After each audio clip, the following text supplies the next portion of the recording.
a great American, a veteran, like myself, and you're Air Force, and he's gonna be Andy Custer. I'd like to introduce Steve Negron. Steve, come on out.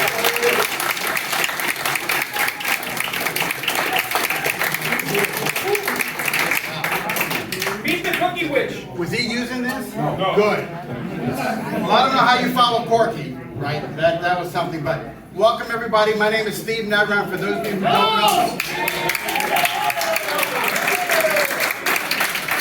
I am the Republican nominee for the 2nd Congressional District, and we will make this Custer's last stand. Yeah!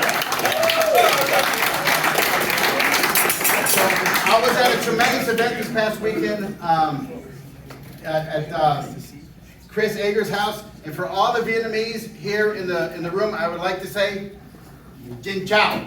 I remember, and for my Marine friend here, that's just that's good. Look, this is an amazing time right now. You know, my father used to tell us that things that you have no control over, luck and timing, happen for a reason. And I got to tell you right now, we believe that this is our time against Ann Custer. We went up against her last time in 2018. We came up short, right? But you look at the things that happened. It was a bad year for Republicans. In our great state, we lost the House, we lost the Senate, we lost the Executive Council. Ann Custer outspent me 8-1, and we came within 8 points of her. This time, she knows we're on her radar. Look, the chairman of the New Hampshire Democratic Party, Ray Buckley, is constantly hitting us.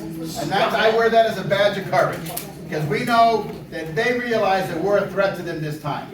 The name recognition was huge for us in the 2nd Congressional District last time, and people, the 2nd CD is huge. It's not the 1st CD, nothing against my brethren in the 1st CD. You can do all that one day, right? Our district goes to Vermont to Canada. And so name recognition is a huge deal. We have it now. And we're talking to people, and we're knocking doors. And I got to tell you, here's what they're saying. When I'm on the doors, it's not about the fact that I'm a pro-life candidate. It's not about the fact that I'm a Second Amendment candidate. The thing that's moving the needle for these people in New Hampshire is that they want safety in their neighborhoods. Look,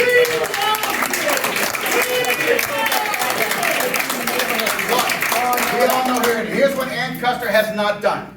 She has not once, since she's been elected, stood up and defended the police. She has tried to defund the police. She has not once looked at what's happening out in Seattle or out in Portland, and more recently to Kenosha, Wisconsin, which, by the way, is only 100,000 people. That's Manchester. That's Nashua. If you think this stuff can't come to your back door, it's here. And they want us to be afraid of them. They want us to be sheep. You know what? There's this great meme on Facebook.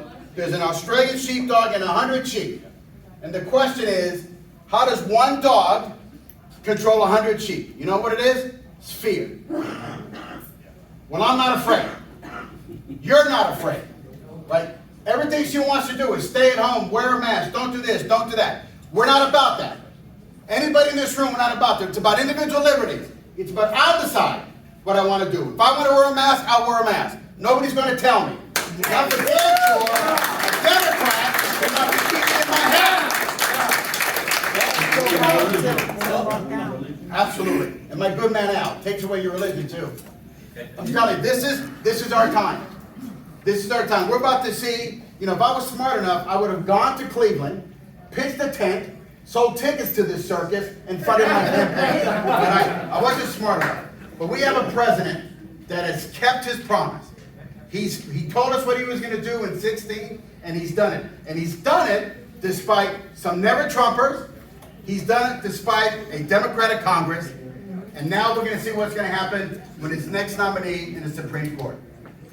Right?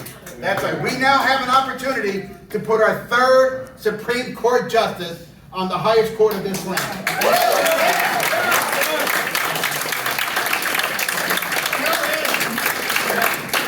And quite frankly, I think this woman is as tough as nails. How do I know? Because I'm married to one. Right? And let me tell you something. They're going to try these antics. They're going to go after her. And it's going to be their downfall. And it's going to happen before November 3rd. And we're going to wrap this around every Democratic's neck. whether it's at the state level or the federal level, they're going to realize that you cannot move us off the dime. That we believe in things like life, liberty, the pursuit of happiness. We believe in the poetic Supreme Court justices that defend the Constitution. It isn't about their political leanings. It's not about them trying to legislate from the bench. It's about putting people on the bench that support the Constitution as written. And not try to read it and change it. I gotta tell you, we're excited. I'm always as excited when I see my good friend Al come back from Florida. There's a clap for Al Baldessaro.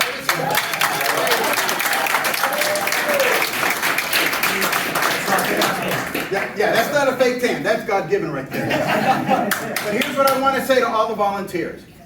Nobody, I don't care who you are, from the president on down, we can't do this without you.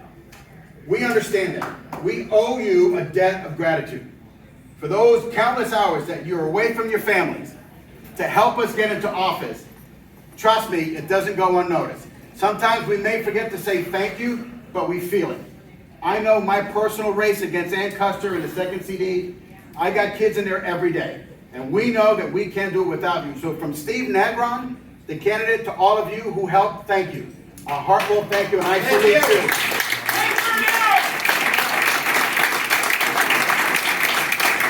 So my time is up, but I want to introduce you a great, great candidate, a dear friend of mine. The only thing that he's got over